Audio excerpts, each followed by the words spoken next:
여러분 2교시 시작을 할 건데요. 지금 무엇을 공부하고 있냐면 우리 교재 6장에 진료 행위료 산정 기준 및 지침을 공부를 하고 있어요. 그래서 가장 첫 번째 기본 진료료에 해당하는 거를 이제 배우고 있는데요. 우리 이제 진찰료, 그 다음에 입원 진료, 그 다음에 기타 이제 진료료 배웠고요. 자, 그 다음에 응급 수가에 대해서 한번 살펴보도록 하겠습니다. 그래서 응급의료 관리료, 매니지먼트, 이제 응급의료 관리료가 있는데요.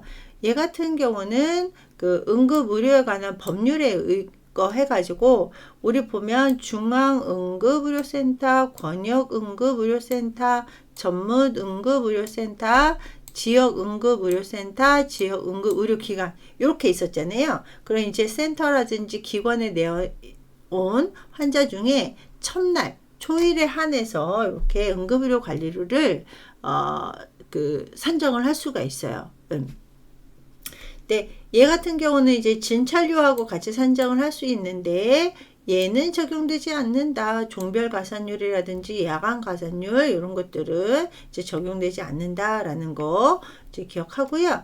근데 얘는 그냥 다 주는 게 아니라 여기 보시면 응급 증상이나 응급 증상에 준하는 증상인 환자한테만, 그래서 우리 응급 환자 응급 증상 같은 경우는 기본적으로 의식 장애가 있는 환자들이라던가 아니면 CPR, 심폐소생술을 해야 되는, 아니면 어떤 뭐 약이라든지 여러 가지 중독이라든지 대사 장애라든지 아니면 외상으로 인해서 막 출혈이 심하신 환자분들이라든지 아니면 안과적으로 응급 증상이라던가, 우리 또 알러지 같은 경우도 생명에 장애가, 그러니까 문제가 초래하는 이런 경우도 있잖아요. 그런다던가 아니면은 정신과적으로 장애가 동반이 돼서 뭐 자해나 가해 이런 것들은 이제 응급 증상이 된단 말이에요. 그런 환자분들이 왔을 때 이렇게 응급의료 관리료를 산정을 할 수 있습니다. 자, 그렇지 못하다, 응급 증상이나 응급 증상에 준하는 증상이 아니다라고 하면은 그렇다고 치료를 안 해주는 건 아니죠. 치료를 해드린 다음에 100% 전액 본인 부담이다 라는 거를 기억을 해 주셔야 되겠죠. 물론 환자나 보호자분들한테도 설명을 해 주실 수 있어야 되고요. 자, 그 다음에 이제 의약품 관리료를 볼게요. 의약품 관리료 같은 경우는요, 이렇게 외래 환자 의약품 관리료, 입원 환자 의약품 관리료 이렇게 되어 있습니다. 그래서 외래 환자 의약품 관리료 같은 경우는 조제 일수에 따라서 산정을 하게 되는 거고요.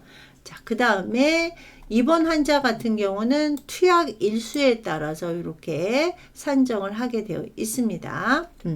네, 한방 쪽은요, 한방 쪽은 의약품 관리료는 산정하지 않습니다. 그래서 이제 양방 쪽에서 이제 외래냐 입원 환자냐에 따라서 의약품 관리료가 이렇게 산정되는 기준이 다르다라고 되어 있고요. 자, 여기 보시면 주사제 복합이라든지 이런 거 같은 경우는 우리 뒤에서 이제 그 주사료 할 때 조금 하도록 할게요. 자, 예시를 한번 보여드릴게요. 의약품 관리료 같은 경우는 이렇게 마약 관리료 입원 환자, 외래 환자에 따라서 조금 달라지고요. 자, 그 다음에 상급 종합병원부터 해가지고 이렇게, 그러니까 이렇게 코딩이 될 수 있는 게 있고 코딩이 될 수 없는 게 있습니다. 자, 그리고 입원 환자 같은 경우는 일일 당으로 일수에 따라서 우리가 의약품 관리료를 산정할 수 있다라고 말씀드렸었죠. 그래서 이런 식으로 상대가치 점수가 다 다르다라는 거 기억을 해 주시면 될 것 같아요. 자, 그 다음에 이제 우리 가정간호 방문료 산정 지침이라고 해서, 가정간호 같은 경우는 우리 뭐 장기간 입원하시거나 아니면은 굳이 그냥 처치를 집에서도 받을 수 있는데 처치 때문에 어쩔 수 없이 불필요하게 입원을 하고 있는 이런 분들을 위해서 그래서 전체적으로는 또 의료비를 절감하기 위해서 가정간호 방문을 이제 실시를 하게 되어 있단 말이에요. 그러면 이런 분들은 어떻게 산정을 하느냐? 기본적으로는요, 가정 방문을 하게 되면은 일당으로 산정을 하게 돼요. 그래서 의사 처방에 따라서, 그래서 이제 방문 간호 지시서가 있단 말이에요. 의사 처방에 따라서 누가 가정 간호 전문 간호사가 환자 집에 방문을 해서 이제 처치를 한단 말이에요. 기본 간호라든지 필요하면 이제 검사 같은 것도 채취를 할 수가 있는 거고, 투약이라든지 뭐 교육이라든지 상담 뭐 이런 것들을 하게 되면 일당으로 이렇게 하게 됩니다. 자, 그런데 얘도 여기 보시면 50% 가산하는 게 있단 말이에요. 그래서 이제 평일에 야간이라든지 공휴일이라든지 이럴 때는 가산하게 되어 있고요. 우리가 일당으로 되어 있기 때문에 연 96회에 한해 가지고 청구를 할 수 있고요. 만약에 이게 초과가 됐다 그러면은 전액 본인 부담으로 됩니다. 그래서 가정 간호 같은 경우는 어떤 사람들이냐, 만성 질환이라던가 우리 뭐 암 환자분들이라던가, 그죠? 중증 화상 환자분들 같은 경우도 계속 그 병원에 입원을 해 있을 수는 없잖아요. 그런 사람들이라던가 요양보호 대상자, 요양보호 대상자 같은 경우는 노인장기 요양보험법에 해당이 되는 이런 분들이 이제 주가 되겠죠. 이런 사람들한테 이제 가정간호 전문 간호사가 방문을 했을 때 일일당으로 산정받을 수 있는 거고요. 자, 그 다음에 우리 그 메르스 이후에 간호간병 통합 서비스 이런 것들이 있잖아요. 요 같은 경우는 여기 보시면 입원 관리료, 간호간병료를 같이 산정을 할 수 있다라고 되어 있습니다.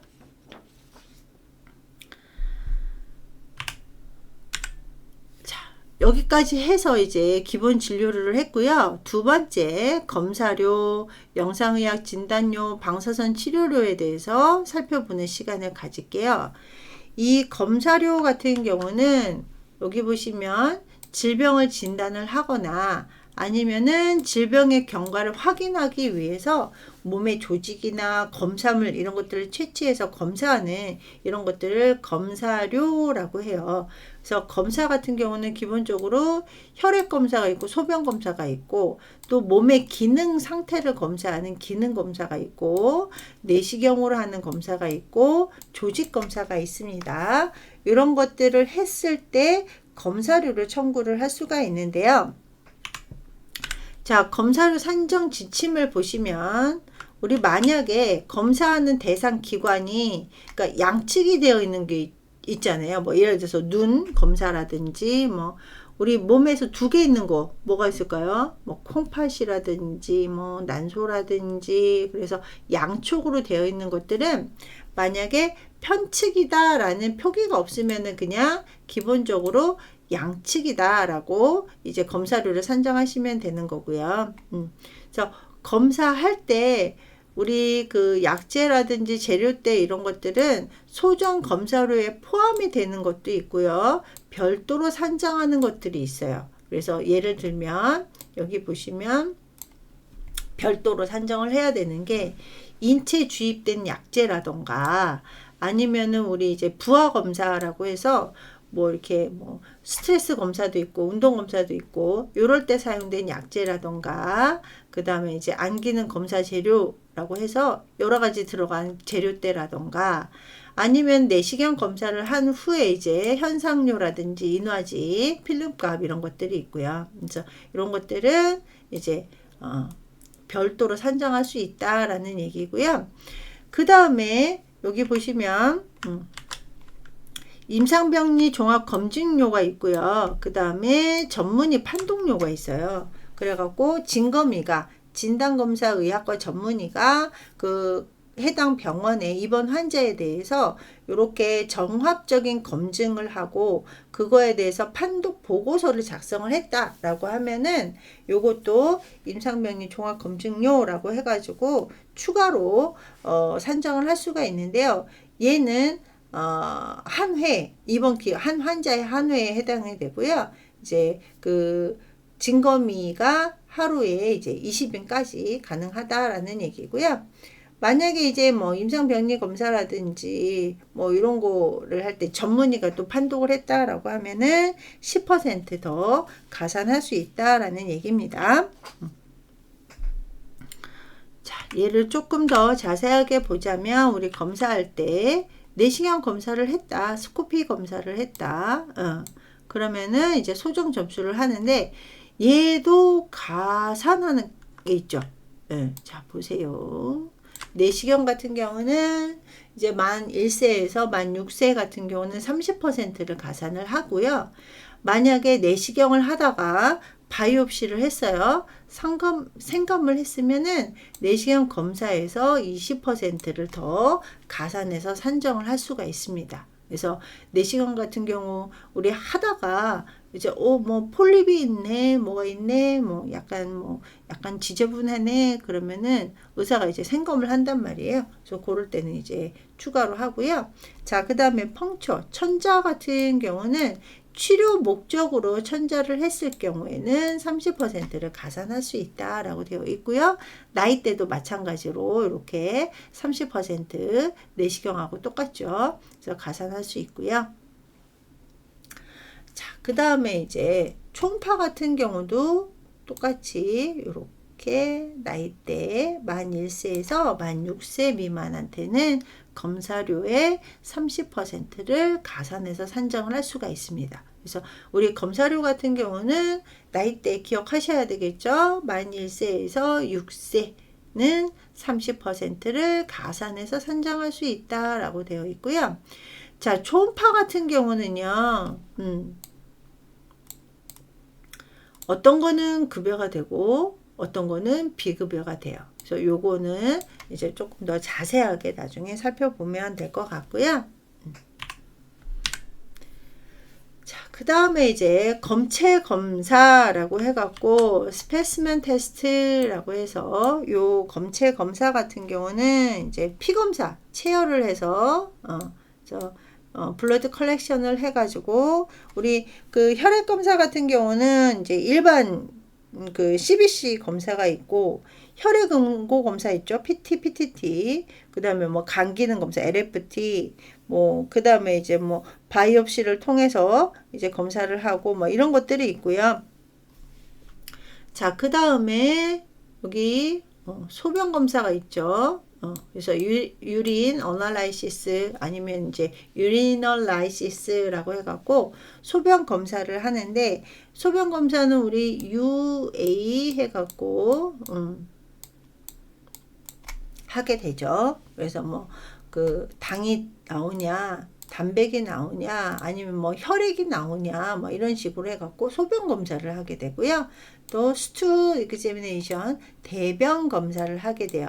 그래서 대변에도 이제 그 혈액이 이제 들어가 있느냐 아니면 우리 기생충 같은 거는 이제 대변 검사를 통해서 하게 되잖아요. 그래서 검체 검사는 크게 혈액, 소변, 대변 뭐 이런 것들을 하게 되겠죠.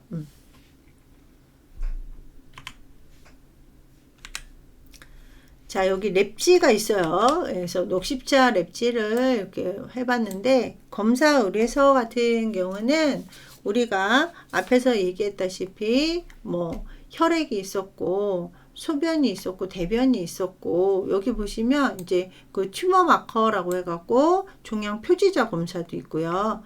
그 다음에 뭐 약물에 대한 검사도 있고 여러 가지가 있죠.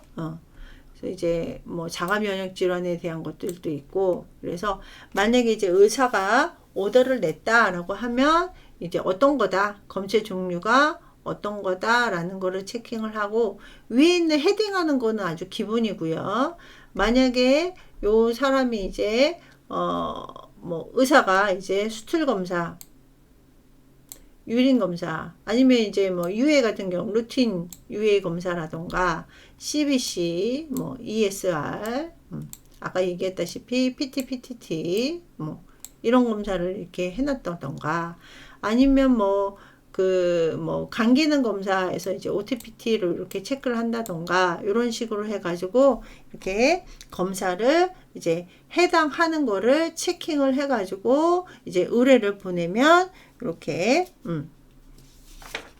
그 검사료를 이제 받을 수가 있게 되는 거겠죠. 그래서 요거는 이제 요거에만 있는 게 아니라 이제 그 의료기관마다 랩지는 이게 검사 의뢰서는 조금씩 다를 수 있습니다.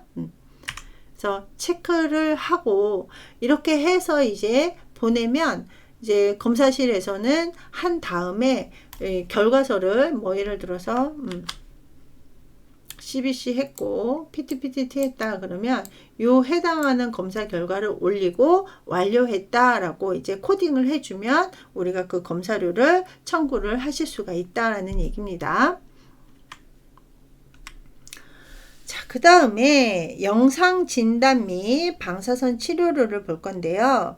이거는 여기 보시면 이제 그 영상 장비를 이용을 해가지고 질병을 진단하거나 아니면은 방사선을 이용을 해서 치료하는 이런 모든 비용을 영상 진단 및 방사선 치료료에 들어가는데요. 이 영상 진단 종류는 크게 세 가지가 있어요. 여기 보시면 단순 영상 진단이라고 해갖고 그냥 우리 일반 엑스레이 있잖아요. 뭐 체스트 PA, 뭐 심플 업도멘, KUV 뭐 이런 것들은 이제 단순하게 이제 찍는 거고요. 자, 그 다음에 여기 특수 영상 진단이라고 해가지고 우리 각 장기에 내가 이제 좀 더 자세하게 보기 위해서 조영제라는 약제를 투여를 해가지고 하는 이 진단법을 특수 영상 진단이라고 하고요. 자, 세 번째로 핵의학 영상 진단이라고 해가지고 우리 내부 조직을 이제 좀 더 자세하게 영상으로 들여다보는 이런 것들은 핵의학 영상 진단이라고 해서 이렇게 세 가지로 이렇게 구분을 해서 청구할 수 있습니다. 자, 영상의학 진단료 지침에서 기본적으로 포함이 되어 있는 것들도 있고요. 약제나 재료들을 별도로 산정할 수 있는 게 있어요. 그래서 아까 특수영상 검사 같은 경우는 조영제를 삽입한다 라고 했었잖아요. 그래서 이 조영제라던가 아니면은 우리 맥강 조영 같은 거 할 때 카테터 같은 거 삽입한단 말이에요. 그럼 이제 이런 카테터라던가 아니면 가이드 와이어, 이제 들어가는 와이어라던가 아니면은 이제 그 방사선 입자라든지 동위원소 할 때는 이제 이런 것들 들어가는 것들이라던가 아니면은 우리 운동 검사 같은 경우에는 이제 이렇게 떡 착용을 하고 EKG 롤링 페이퍼가 있단 말이에요. 그런 이제 EKG 롤링 페이퍼라든지 일회용 일렉트로드 이렇게 붙이는 것들 있잖아요. 그런 것들은 다 별도로 산정할 수 있다. 근데 이런 약제나 재료대는 별도로 산정할 수 있지만요. 조영제는 하지만 조영제 주입료라던가 필름은 따로 청구할 수 있지만 필름 현상료라던가 이런 것들은 별도로 산정할 수 없다라는 거 기억하시고요. 자, 그 다음에 이제 방사선 같은 경우는 제가 세 가지가 있다라고 말씀드렸죠. 그래서 단순 영상이냐, 특수 영상이냐, 핵 이야기냐에 따라서 산정 지침이 달라요. 자, 단순 영상 같은 경우는요. 만약에 방사선 전문의가 판독을 한다 그러면은 10%를 가산을 할 수가 있고요. 자, 얘를 기억하셔야 돼요. 우리 나이대별로 좀씩 다르다라고 얘기했었잖아요. 자, 단순 영상 같은 경우는요. 6세 미만 아이 같은 경우는 15%를 가산할 수 있고요. 특수 영상 같은 경우는요. 20%를 가산할 수 있어요. 아무래도 특수 영상 같은 경우는 약간 뭐 조영제라든지 이런 것들을 사용을 하다 보니까 가산금이 좀 더 올라간 것 같아요.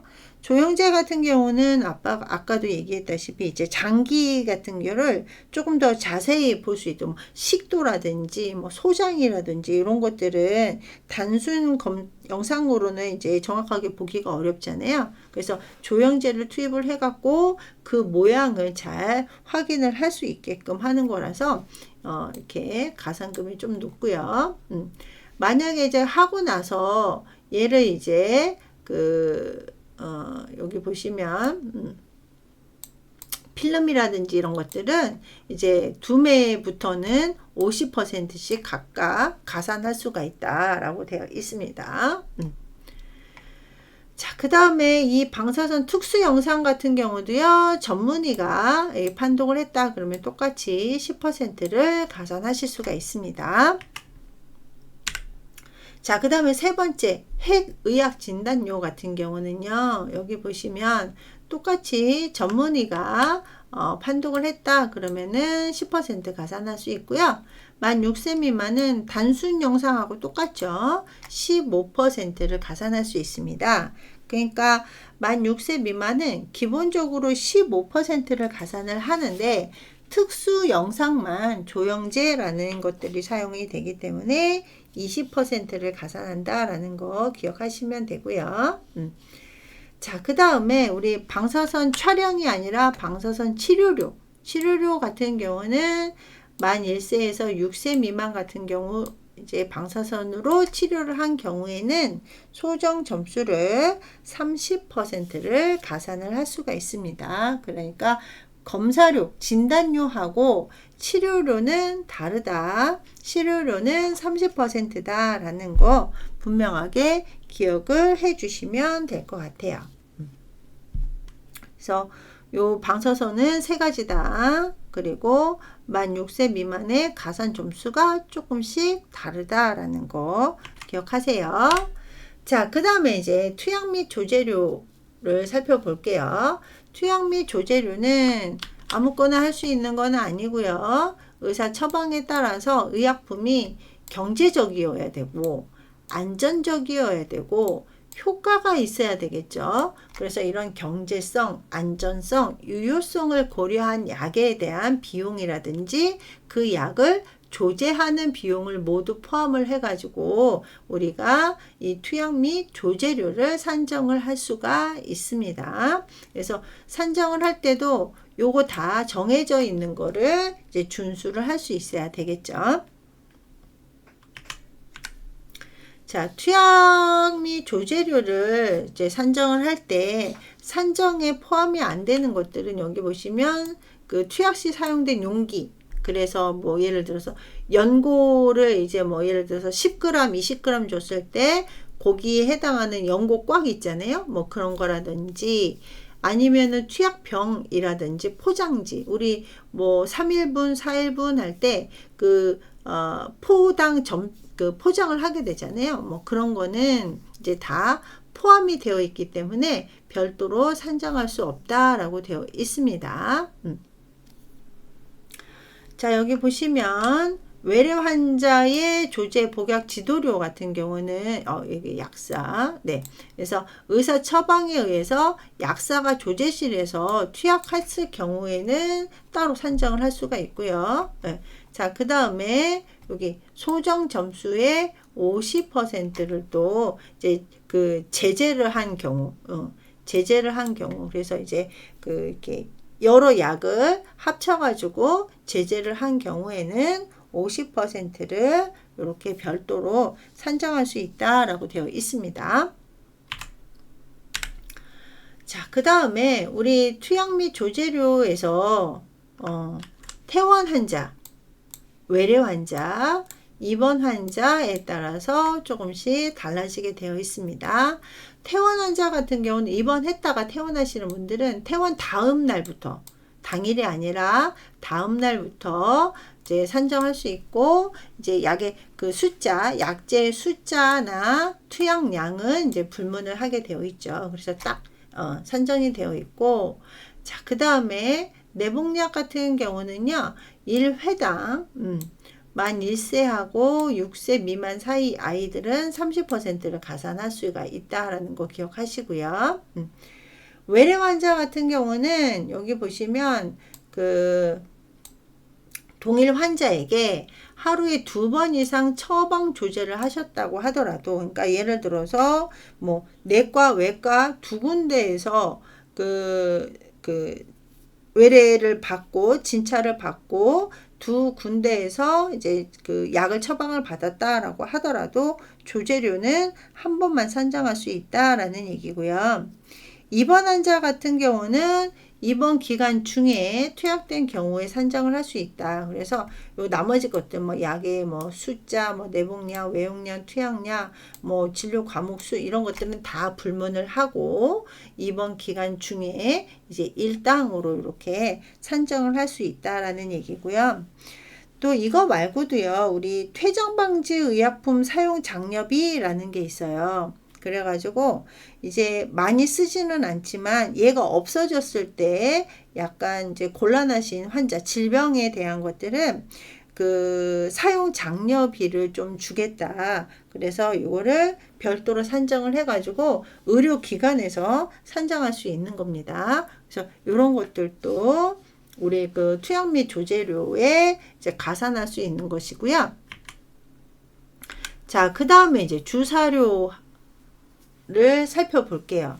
주사료 같은 경우는 여기 보시면 이제 주사를 위해서 투입되는 약제, 그리고 주사를 하기 위한 행위에 대한 비용이 이제 주사료에 해당이 되는 건데요. 자, 주사료의 산정 지침을 보시면요. 그 주사할 때 사용하는 그 재료대 있죠.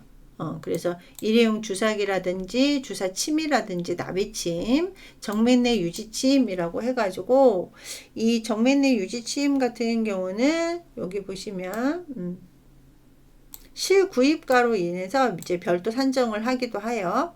그래서 이런 것들, 그러니까 정맥내 유지침 같은 경우는 우리 특수바늘이라고 해가지고 그 엔지오캐스, 그 젤코 이런 것들이 이제 이 정맥내 유지침에 들어가고요. 그래서 이 재료대 같은 경우는 여기 보시면 이제 별도 산정하지 않고요. 그 수혈에 사용된 약재라든지 재료대 이런 것들도 다 포함이 되어 있기 때문에 별도 설정하지 않는다. 그러니까 아예 그냥 그 주사료에 요에 포함이 되어 있기 때문에 요 재료대는 포함시키지 않는다라는 얘기고요. 자, 또 만 1세에서 6세 미만 아이 같은 경우는 주사료의 30%를 이렇게 가산을 하게 되어 있다라는 거 기억하시면 되겠습니다.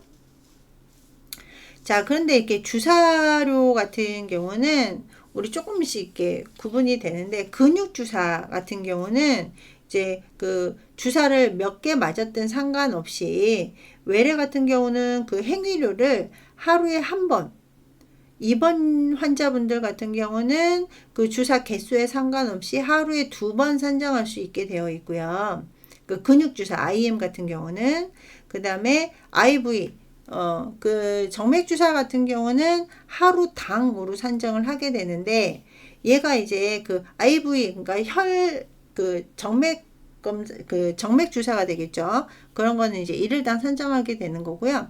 우리 점적 주사 같은 경우 수액 맞는 거 있잖아요. 킵해놓고 수액 맞는 거는 병당으로 우리가 이제 산정을 할 수가 있습니다. 그래서 특히 이제 점적 주사 같은 경우는 수액을 달 때 병원에서 인퓨전 펌프라는 거를 사용을 하거든요. 그래서 뭐 예를 들어서 뭐 1분에 50가트 들어가야 된다. 아니면 심한 환자분들은 뭐 1분에 뭐 100가트 들어가야 된다. 그러니까 이제 들어가는 양을 맞추는 기계가 이 인퓨전 펌프인데, 이 인퓨전 펌프 같은 경우는 그냥 하루에 1회 산정을 하게 되어 있는 이런 것들이 있습니다. 그래서 주사료는 이제 행위료가 이렇게 외래냐, 입원이냐, IM이냐, IV냐, 뭐 이런 것들에 대해서 달라지니까요. 그것도 이제 기억을 해 주시면 되겠고요.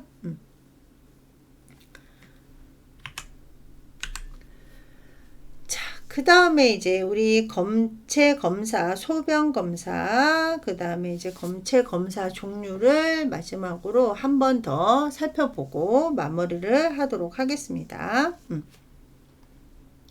자, 검체 검사, 스페시멘 테스트 같은 경우는 블러드 콜렉션, 그 다음에 유린 어널라이시스, 소변 검사, 그 다음에 스툴 익자미네이션, 대변 검사, 이렇게 나눠져 있다. 그리고 제가 이 검사 종류를 아까 이제 여기서 한번 하려고 이제 넘어갔는데, 이제 그 검체 검사 종류에서 혈액 같은 경우는 이제 일반 혈액 검사에서 CBC라고 하고요.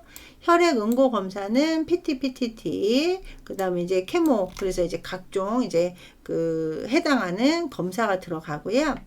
자, 그 다음에 이제 소변 검사 같은 경우는 이제 유린 어널라이시스에다가 마이크로 검사까지 이렇게 들어가게 되고요.